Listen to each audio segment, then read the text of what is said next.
बिस्मिल्लाहिर्रहमानिर्रहीम अस्सलामुअलैकुम नाज़रीन व सामीन। आज़ाद जम्मू कश्मीर की ताज़ा तरीन सूरत हाल और कुछ अच्छी खबरें भी हैं। और इस तहरीक ने अभी तो तहरीक और अभी लॉन्ग मार्च का आगाज़ आज होना है, यानी कि 9 जून को होना है।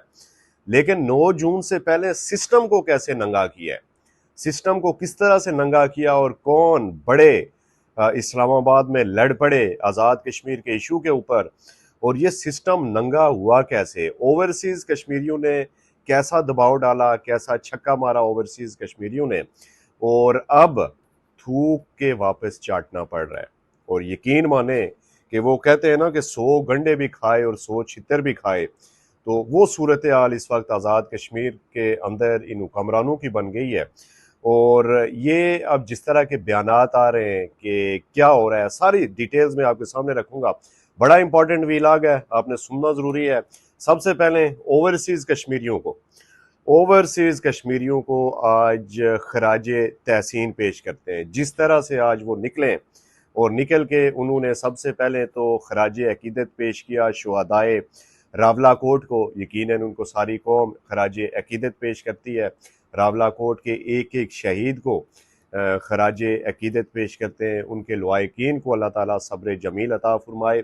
यकीनन ये उन्हीं का लाहू है कि आज जम्मू कश्मीर जॉइंट अवामी एक्शन कमेटी के मौक़िफ़ की आज तायीद हो रही है। आज जो लोग आपको दहशत गर्दी के फतवे दे रहे थे, आज वो मान रहे हैं कि नहीं, ये अवाम है, ये दहशत गर्द नहीं है। लेकिन अभी तो कहानी शुरू होनी है। अभी तो 9 जून और जो अवामी समुंदर निकलना है, ऐलान हो गए हैं जी मसाजिद में आज़ाद कश्मीर के अंदर कि सारे लोग, जो लोग इस मार्च में निकलेंगे, अपने साथ राशन रख लें, अपने साथ कपड़े रख लें, अपने साथ जो है ना अपना जो इमरजेंसी फूड होता है, लाइक जिस तरह कोई चने रख लिए, कोई केले रख लिए, इस तरह के वो साथ रखें। और मुजफ्फराबाद पहुंचना है, मुजफ्फराबाद पहुंचना है। SOP ज़ाहिर है ज़िलाई जो वहाँ की एक्शन कमेटीज़ हैं उन्होंने जारी कर दी हैं, उनकी आपस में कोऑर्डिनेशन भी है। अब आ जाते हैं जी ओवरसीज़ कश्मीरी।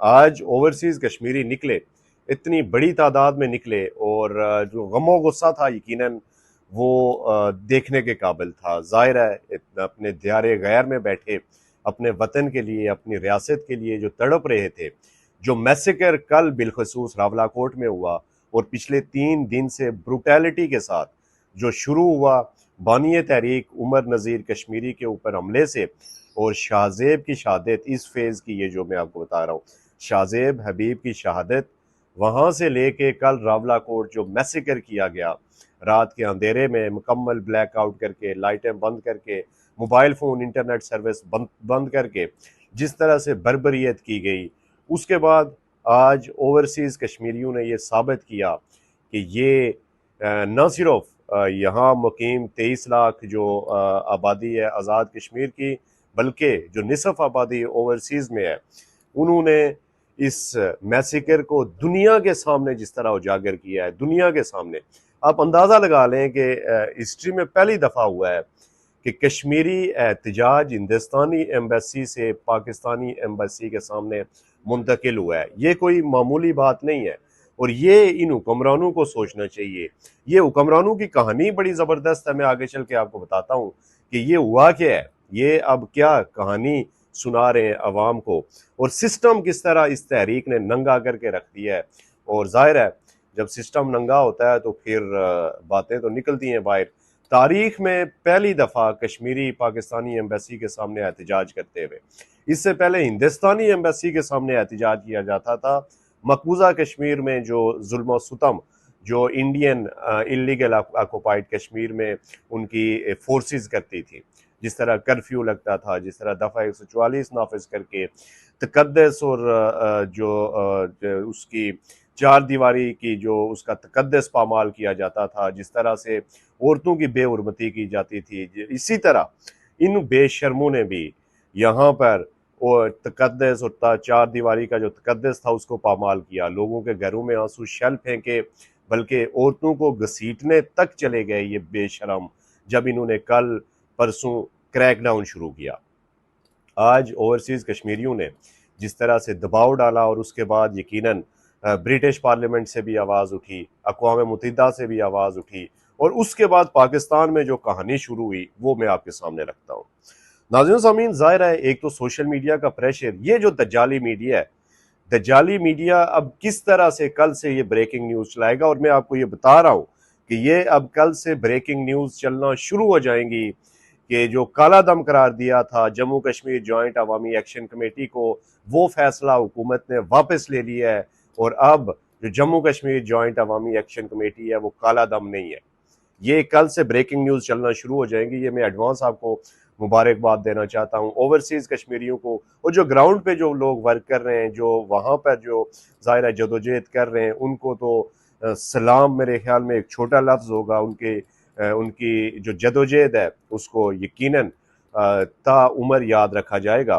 कल से बहरहाल ये फैसला आप सुनेंगे, यही दजाली मीडिया, यही जम्मू कश्मीर जॉइंट अवामी एक्शन कमेटी के कसीदे भी पढ़ेगा, यही दजाली मीडिया कल ये खबर भी ब्रेकिंग न्यूज़ चलाएगा कि इनके ऊपर जो काला दम करार दिया जाने का फैसला था वो वापस ले लिया गया है।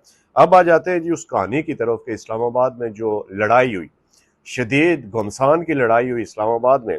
लड़ाई शुरू होती है जनाबे वाला वज़ीर आज़म आज़ाद कश्मीर और चेयरमैन पाकिस्तान पीपल्स पार्टी बिलावल भुट्टो जरदारी की मुलाकात से पहले भी जब इन्होंने पार्लिमानी पार्टी का जब इजलास हुआ था, तो उसमें ये साइड स्क्रीन पे ये एक आप फोटो देखें कि जिसमें बिलावल भुट्टो को शदीद गुस्से में देखा जा सकता है, और वो उंगली से पॉइंट आउट कर रहे हैं चौधरी लतीफ़ अकबर की तरफ। चौधरी लतीफ़ अकबर की तरफ एक गुस्सीले अंदाज में क्यों देख रहे हैं और क्या उनसे बात हो रही है, वो मैं आपको पहले बताऊं। चौधरी लतीफ़ अकबर जो हैं वो इस वक्त स्पीकर हैं आज़ाद कश्मीर में, और ज़ाहिर है सदर के इंतकाल के बाद नया सदर वहाँ पे अभी तक उनका नहीं हुआ मामला, तो आजकल ये कायम सदर हैं। तो ये कायम सदर ने बेसिकली ये नोटिफिकेशन के ऊपर दस्तखत किया जी कि ये जम्मू कश्मीर जॉइंट अवामी एक्शन कमेटी काला दम है। तो इसके ऊपर बिलावल भुट्टो जरदारी ने ठीक ठाक क्लास ली, और बिलावल भुट्टो अपने जो इसके पार्टी के लोग हैं उनकी क्लास लेते हैं। आपने ये हालिया शाजिया मरी जो प्रेस कॉन्फ्रेंस करते हुए बीच में कुछ लुकमा दिया था, उसके ऊपर आपने देखा होगा कि बिलावल भुट्टो ने ठीक ठाक लाइव कैमरे के सामने अगर उनको इस तरह से डांट पिला दी थी, तो ये तो इन कैमरा था और आपस में पार्टी की पार्लिमानी पार्टी और क़यादत बैठी हुई थी, तो शदीद गम गुस्से का इजहार किया गया।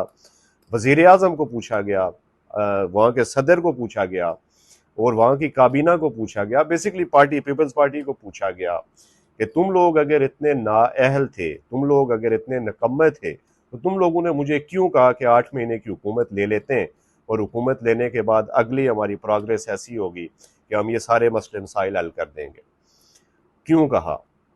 तो इसके ऊपर फिर वज़ीर आज़म आज़ाद कश्मीर ने अपने दिल की बातें और उसके ऊपर जो बीती वो शुरू कर दी। वज़ीर आज़म आज़ाद कश्मीर ने कहा, जनाबे वाला मैं मरी से इस्लामाबाद आ रहा था जब वहाँ पे रेंजर्स और FC को डिप्लाई कर दिया गया, मुझे पूछा तक नहीं गया, और रावलाकोट में ये जो सबसे पहला उमर नज़ीर कश्मीरी के ऊपर हमला किया गया। उमर नज़ीर कश्मीरी पे जब हमला किया तो वहाँ से ज़ाहिर है एक कातलाना हमला उसको तस्वर किया जाता है। वहाँ पे एक शहादत हुई, जो शहीद शाहजेब हबीब थे उनकी शहादत होती है, और उसके बाद वहाँ पे हालात ख़राब हो जाते हैं, और उसके बाद जो कुछ होता है वो IG पुलिस, वो रेंजर्स और वो वहाँ की लोकल एडमिनिस्ट्रेशन को बाईपास करके सारे वहाँ पे मामलात किए जाते हैं। फिर बिलावल भुट्टो जरदारी यही खबर लेके, यही सारी सूरत हाल लेके जाते हैं सदर आसफ अली जरदारी के पास। आसफ अली जरदारी के पास जाते हैं तो आसफ अली जरदारी, और उसके बाद फिर मुलाकात होती है वज़ीर आज़म शहबाज शरीफ की। जब ये सारे बैठते हैं, इसमें वज़ीर आज़म आज़ाद कश्मीर, वज़ीर आज़म पाकिस्तान, सदर पाकिस्तान और चेयरमैन पाकिस्तान पीपल्स पार्टी बिलावल भुट्टो, ये जब सारे बैठे तो उसमें जरदारी साहब ने गिले शिकवे शुरू कर दिए वज़ीर आज़म पाकिस्तान से कि जनाबे वाला वहाँ पे हुकूमत हमारी है, लेकिन आप वफाक से फ़ैसले करके वहाँ पे हमारी हुकूमत के ख़िलाफ़ और फिर सियासतदानों के ख़िलाफ़ आप वहाँ पे नफ़रत पैदा कर रहे हैं। और आज सूरत हाल ये है कि वज़ीर आज़म आज़ाद कश्मीर में इंटर नहीं हो सकता, इतनी वहाँ पे जो है ना नफ़रत वो चली गई है उरूज के ऊपर, और वो जायज़ है। ये सदर पाकिस्तान ने शहबाज शरीफ से कहा, वजीर आजम पाकिस्तान से, कि ये फैसला आपने क्यों किया, रेंजर्स आपने क्यों भेजी वक्त से पहले, जबकि एहतजाज की कॉल थी 9 तारीख। और जाहिर है इससे पहले वज़ीर आज़म आज़ाद कश्मीर ने, वो आपको बयान याद होगा कि उसमें कहा था कि जी हम इनको ठंडा पानी भी पिलाएंगे, ये मुजफ्फराबाद आए। तो आपने ये क्यों किया? तो शहबाज शरीफ साहब का जो जवाब था वो सुन के ये सिस्टम नंगा हो जाता है। शहबाज शरीफ साहब ने जवाब दिया, मैं बात करूंगा। जब ये बात हुई, मैं जब बात करूंगा, किससे बात करूंगा? अब आपको समझ आ गई है। जिनको समझ आ गई है वो कमेंट्स में मुझे बता दें कि शहबाज शरीफ साहब ने किसकी तरफ इशारा किया कि मैं बात करूंगा। क्या उन्होंने बड़े मियाँ साहब की तरफ इशारा किया, मियाँ नवाज शरीफ साहब की तरफ, कि मैं उनसे बात करूंगा?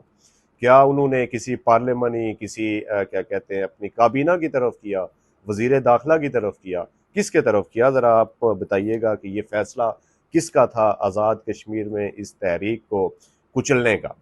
तो ये थी सारी कहानी जिससे सिस्टम नंगा हो गया है, सिस्टम मुकम्मल तौर पे नंगा हो गया है। और अब जो सूरत हाल है वो ये है जनाब वाला कि वज़ीर आज़म Azad Kashmir main stream media पे बैठ के ये बयान दे रहे हैं, और बयान वो ये दे रहे हैं जी कि अवामी एक्शन कमेटी से मुज़ाकरात, दोबारा उनको मुज़ाकरात की दावत देता हूँ। ये जो 12 सीटें हैं ये आज़ाद कश्मीर की आवाम की जो ज़िंदगियाँ हैं उनसे इम्पॉर्टेंट नहीं है। अब ये मुज़ाकरात करेंगे किससे? अब ये मुज़ाकरात करेंगे अवामी रेले से, जो रेला कल शुरू होगा।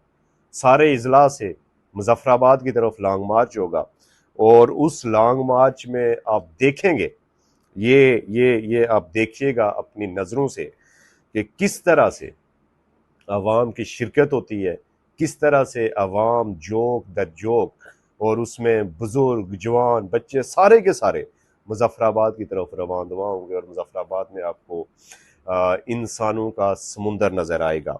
ये था नाज़रीन सामीन आज का वीलॉग। उम्मीद आपको पसंद आया होगा। अगर आपको पसंद आया इसको लाइक, कमेंट और शेयर लाजमी कीजिएगा। Thank you so much.